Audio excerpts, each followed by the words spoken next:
Welcome back to the channel, everyone. The OnePlus 8 Pro just got announced, so I figure what better time to compare it to the iPhone 11 than now. So this is a quick comparison. I'm going to get my hands on the 8 and the 8 Pro so we can do a full comparison and all that, but this is just like a bird's eye view of the main changes. Now I do understand the iPhone 11 Pro might have been a better comparison, but I feel like a lot more people will be looking at the iPhone 11 and the 8 Pro in my opinion, which might sound weird, but based off all the other videos I've done in my life, for some reason when you compare a budget iPhone to the latest and greatest flagship from another device, more people end up watching those, which is so weird. Now the biggest change probably that I've seen from the OnePlus 8 Pro would not only be the pricing structure, but also the design a little bit. So before, with the iPhone 11, we already kind of know, with notch on top, pretty much, we've been familiar with that design for a long time. The OnePlus 8 Pro though, on the other hand, we had that pop-up camera from the top that came from the previous generation, but now we actually have that hole punch display, which, I kind of prefer. I didn't really like that one where you actually had to go and pop it up every time. I didn't really like that. I felt like it was going to break every time I, used it. But on the 8 Pro, they fixed that, which I really do like. Now, first thing I want to hit on is the pricing. So for the base model of both phones, brand new, the iPhone 11 costs $699, whereas on the OnePlus 8 Pro, that phone costs base model for $899, and the top tier model costs $999. Kind of a little difference for the pricing structure. They kind of increased it from last year, but it is what it is. There's nothing we can do about it. Now on the front of the iPhone 11, we have a 6.1-inch 828 display, which is pretty good, no 90Hz or 120Hz or anything like that, but it's a decent display for a budget phone, you know what I mean? I'm not going to hate on it too much.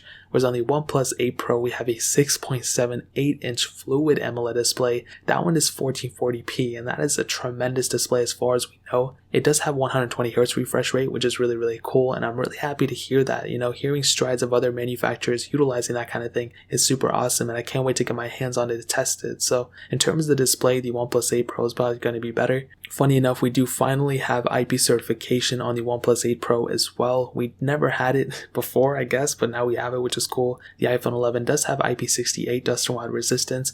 I'm curious to see what type of certification the OnePlus 8 Pro has. It actually might be IP67, so maybe the iPhone 11s will be better, but I guess we'll have to wait and see what happens. But they both have, definitely for sure at the end of the day, the 8 Pro will have the better display. So, there's really not much to say about that. On the back, dual camera setup on the iPhone 11, quadruple camera setup on the OnePlus 8 Pro.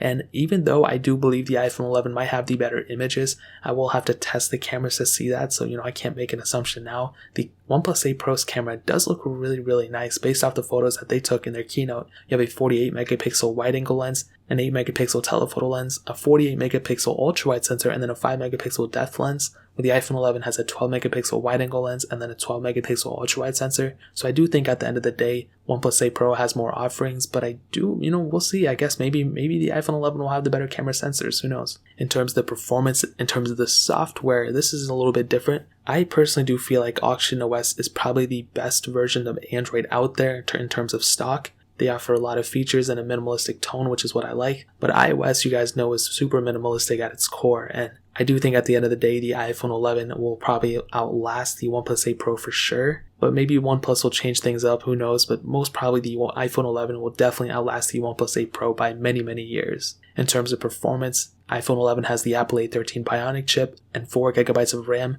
with the OnePlus 8 Pro has the Qualcomm Snapdragon 865 chipset and Adreno 650 GPU. The base model has 8GB of RAM, the top tier model has 12GB of RAM. I can definitely tell you in terms of performance, it's going to be kind of hard to see which one is the better performing device, because 8GB of RAM isn't like a crazy amount for an Android device, but for a minimalistic version of Android like the OnePlus 8 Pro will have, maybe it'll be pretty good. So I think both will be pretty good for the most part. Maybe the OnePlus 8 Pro will be faster, but I'll have to get my hands on it in order to test it further. In terms of battery life, iPhone 11 has a 3,110 mAh battery. The OnePlus 8 Pro has a 4,510 mAh battery. So based off this, I would probably say the OnePlus 8 Pro might have the better battery life. But the other thing to keep in mind is that the OnePlus 8 Pro does have a bigger screen, it's a higher resolution screen, and if you have that 120Hz refresh rate on, that'll probably mean that the battery life will probably go down faster. So it's not anything crazy. Maybe they'll both be kind of the same. Maybe the OnePlus 8 Pro might have the better battery life, but I'll have to go ahead and test in order to see it. So in terms of that really pretty much covers it. I think for sure the iPhone 11 is still the better value per dollar,